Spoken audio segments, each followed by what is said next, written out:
What's going on, everyone? Welcome on into the Cleveland Browns Report by Chat Sports. After a long and eventful week in Indianapolis for the Combine, I am back in our studios, and I have a lot to share with you guys today when it comes to some of the news and rumors coming out of the NFL Scouting Combine. So let's get right into it, starting with some of the quarterback rumors for the Browns and the possibility of Cleveland going quarterback at number 2, because if you want to know some of the big storylines from Indy, it's a lot of the big J's believe the Browns are going quarterback at number 2. Here's what Dan Graziano from ESPN wrote yesterday.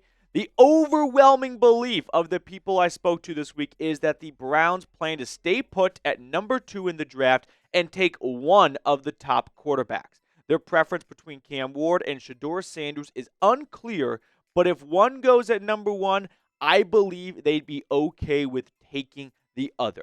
I will echo what Graziano is saying here and say this was the general thinking for people I spoke with and just kind of, overhearing a little bit of conversations here and there. The general consensus I will relay is the Browns are looking to go quarterback at number 2, which if you've been following this channel for the last, say, 6-7 weeks or so when our draft content has really ramped up, I've always discussed the possibility and the high likelihood, I guess we'll say, of the Browns going, or the likelihood, I won't say high likelihood, but the likelihood of the Browns going quarterback at number 2. Not what I would prefer them to do, but I'm not the GM, so it doesn't matter what I think they should do. It matters what they likely will end up doing. Now, to play devil's advocate a little bit, are the Browns really going to leak their quarterback plans? Oh, boy, that was chaotic. Okay, we're going to keep it rolling here. Sorry about that. I just blew out some car speakers. Do the Browns really plan to leak their plans? Kind of resettle in. That's not very Andrew Berry-esque, right? He's never been one to get in front of the microphone and go on a rant and give a bunch of sound clips and things like that. I have a tough time believing the Browns got to Indianapolis and were like, let's make sure everyone knows what we plan to do at number 2. I don't really see what the Browns have to gain by letting others know their plans at number 2. And that's not the MO of Barry and Stefanski. If they could have less time in front of the podium, they would. So, while I'm not going to say Graziano and everyone else is wrong, maybe I will say, or maybe I will be in the minority that says, I'm not going to jump in that line and believe that's truth serum, it's a done deal, wrap it up. No, I just keep going back to that's not really how the Browns operate. But they've never had the second overall pick with Barry and Stefanski before. They've never been, looking for a franchise quarterback in the draft.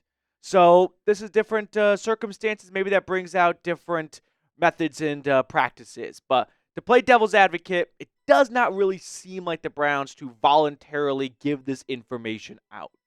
Now, another name that's been not coming up in the draft for the Browns, Abdul Carter. This is someone that I have been talking about a ton on the channel that I've advocated for the Browns to take with their number 2 pick. And, man, of all the top 5 names, let's just go with Ward, Sanders, Carter, and Travis Hunter.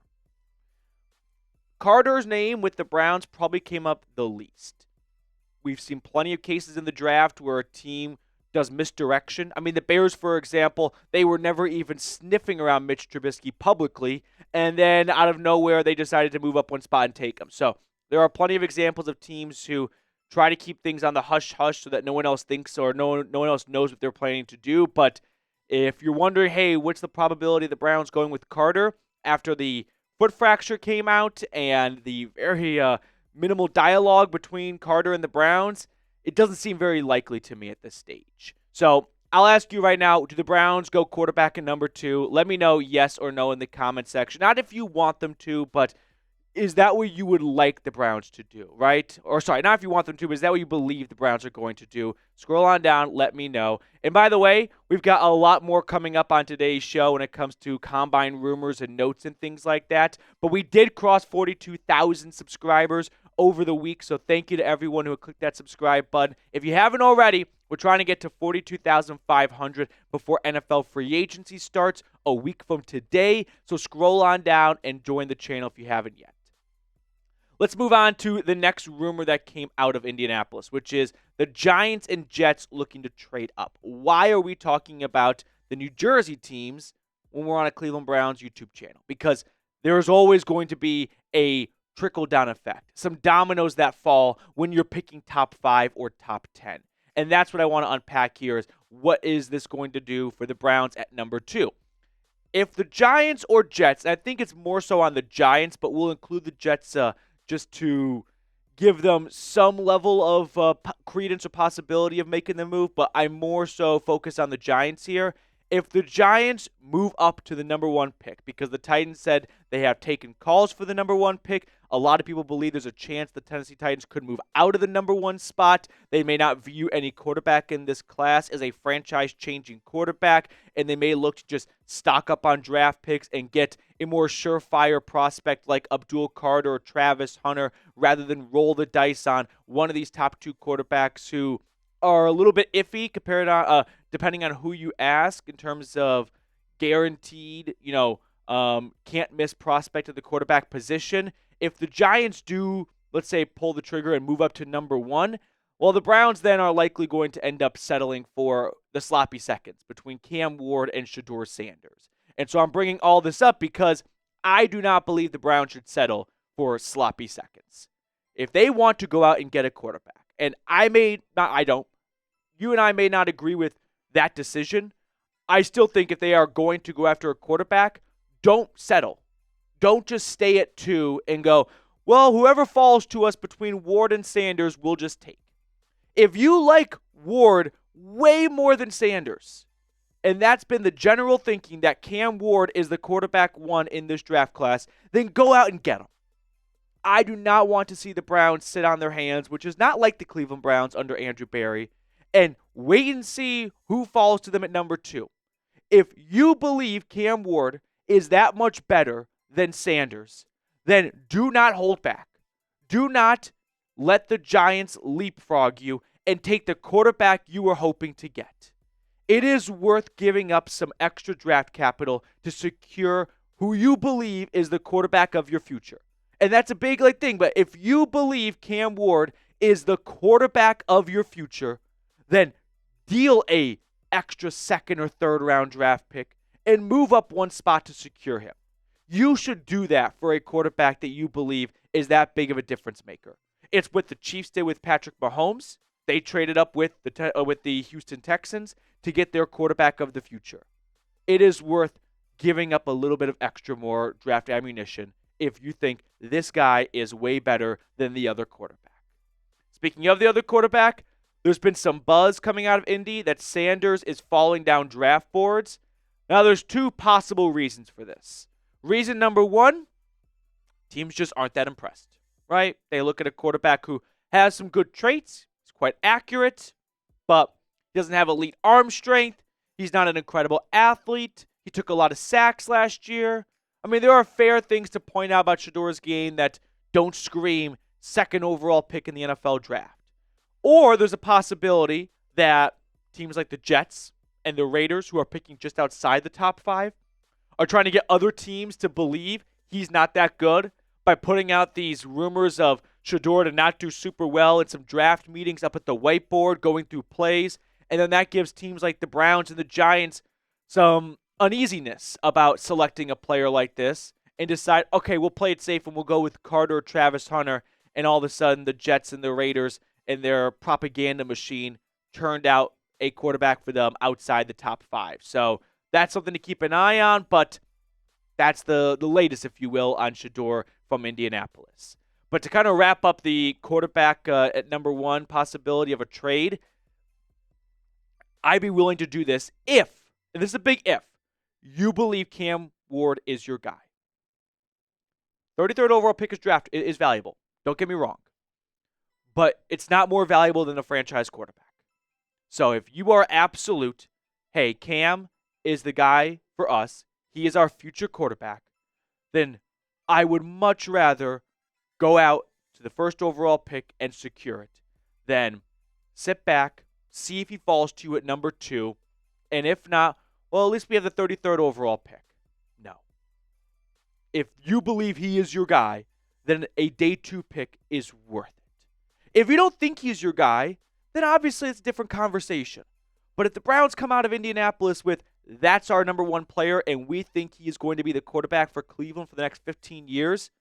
But who gives a flying fuck about the 33rd overall pick? Go out and get your man. Overall, before we switch on to the next segment here, I'm very excited for this draft because it is so unpredictable right now. You look back at the last few drafts, everyone knew Caleb Williams was going first overall. Everyone knew when the Panthers traded up they were going to go for Bryce Young or CJ Stroud, but the early consensus was Bryce Young. No one even knows right now who's picking first overall. And then they don't even know what player they're going to take. A lot of people think it's going to be Cam Ward, but no one's going to say that definitively. So this is going to be a wild NFL draft, and I'm excited for it because the last couple of drafts of the Browns have been boring. They haven't even picked inside the top 50 since taking Greg Newsome. Yeah, it's been a long time. So I'm excited for the Browns to kind of get back into some draft, not relevancy, because you don't want to be picking too early too often, but some draft entertainment, if you will. All right, before we move on to the last portion of today's episode, March Madness is just around the corner, and with March comes a lot of stress, and that might lead to a little bit of extra time at the Oval Office. So if you're going to spend some time at the Oval Office, do it with this awesome Tushy Bidet. A Tushy Bidet is the modern bidet that instantly transforms your bathroom habits and bottom health for life. Tushy Bidet's brand new electric bidet with an open lid and seat, instant warm water that never runs cold, and UV sterilization for next level hygiene. Instead of wiping endlessly with toilet paper, Tushy pristinely removes 99% of bacteria while protecting your skin, your natural skin barrier, thanks to one ingredient: fresh water. It's also easy to use, sit, cleanse, and dry using the built-in air dryer. That's right, cleaning yourself after using the bathroom is now hands-free. And take it from someone who spent 5 years living in Tokyo, Japan, where I witnessed how incredible a bidet system is and how much it is loved over in the Far East. It's an absolute game changer. So reclaim your comfort zone in the bathroom. For a limited time, our listeners get 10% off their first bidet order when you use code CHAT at checkout. That's 10% off your first bidet order at hellotushy.com with promo code CHAT. I put all that information for you guys in the comments and description of today's video. Go check out Tushy today. Tell them Browns Report by Chat Sports sent you. The third rumor I want to discuss is the veteran quarterback option for the Browns. No matter what they do in April in the draft at pick 1, pick 2, I expect the Browns to make at least one, but most likely two, veteran quarterback signings. I do not believe the Browns plan to roll into the season with Deshaun Watson, Dorian Thompson-Robinson, and a rookie or possibly two as their quarterback. I expect them to put Watson on the PUP list for the entire season, likely trade DTR during the preseason, and have two veteran quarterbacks and two rookie quarterbacks, so four altogether, duke it out for 3 spots during training camp in the preseason. Now, as for who those veterans could be, 3 came up from Jeremy Fowler, who said, people I've talked to expect Daniel Jones, along with Kirk Cousins, and another name to watch is Carson Wentz for the Browns. So let's discuss in detail these 3 quarterbacks. Cousins is probably the best of the bunch, we'd say, but he sure didn't look like it before he got benched before Michael Penix at the end of the 2024 season. Daniel Jones, former top 10 draft pick, and had one-ish, like his best year was his rookie year if you just go by the numbers and just go box score hunting. He helped the Giants reach the playoffs and win a playoff game. He also threw 15 touchdowns, I think 11 interceptions that campaign. So I'm not very upbeat about DJ. Then you've got Carson Wentz, who, along with Kirk Cousins, at one point looked like an extremely good quarterback, a top 10 quarterback. I mean, before Wentz tore his ACL in LA and the Eagles had a really good, strong start to that 2017 campaign, he looked like an MVP quarterback. Now, a lot of time has passed since then and didn't go well at the end in Indianapolis, didn't go well in D.C. with the football team. I think he was a football team.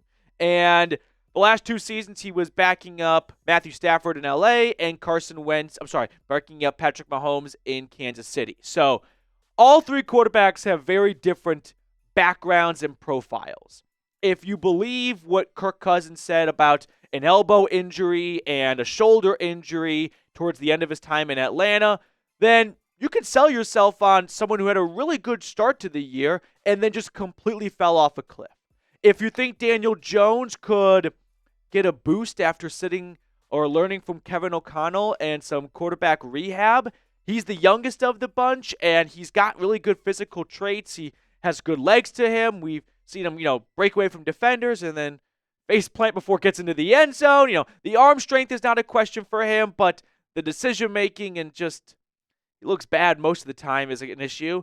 And then Wentz, I think at one point, if you had to look at all three quarterbacks at their absolute peak, is probably higher than all three guys. I mean, he had some really good stretches in games with the Eagles, and then as soon as they got Jalen Hurts, it just started to go downhill for him. But my preference would be Kirk Cousins, then Carson Wentz, and after that, Daniel Jones.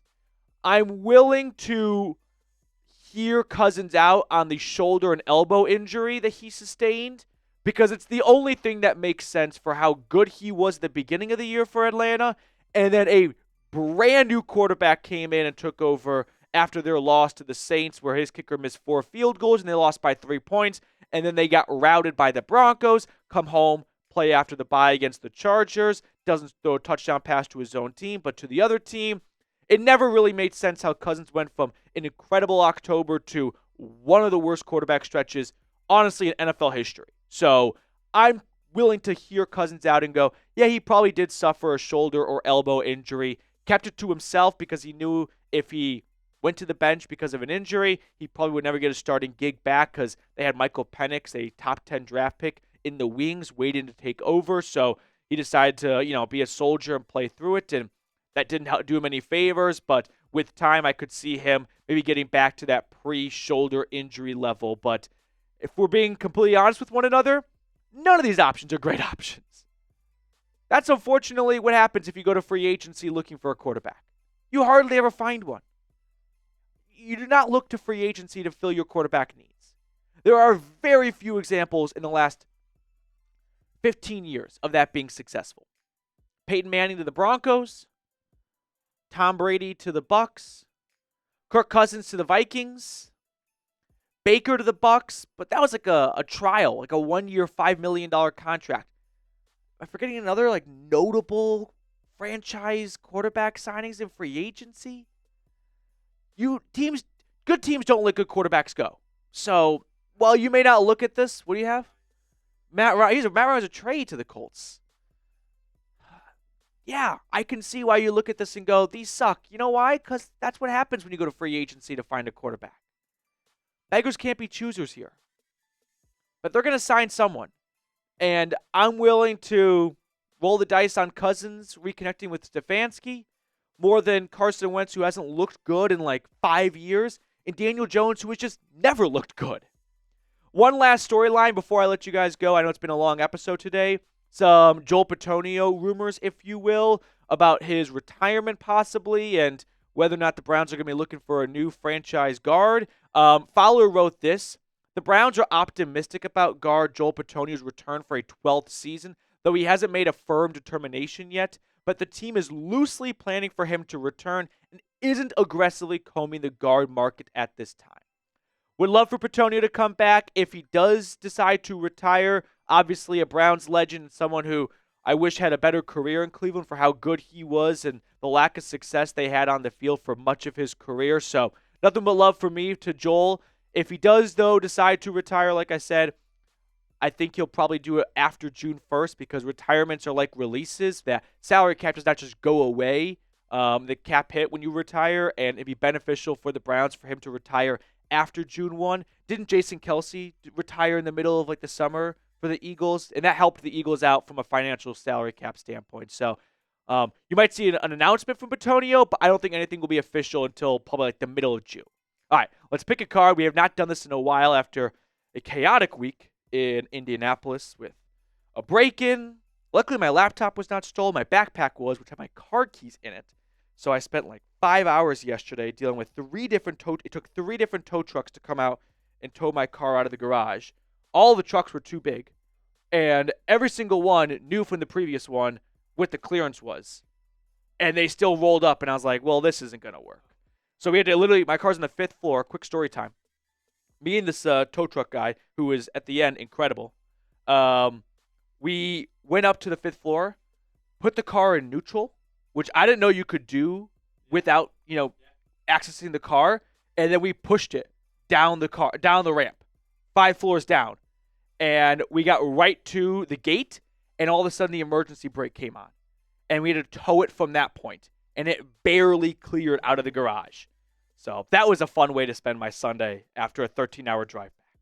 Which car do you want to go with? Which card? Car. 2 diamonds. King of Spades. Oh! King of Spades. All right, I'll see you guys tomorrow. Or today, actually. I think I'll come out with the second video in like 5 hours.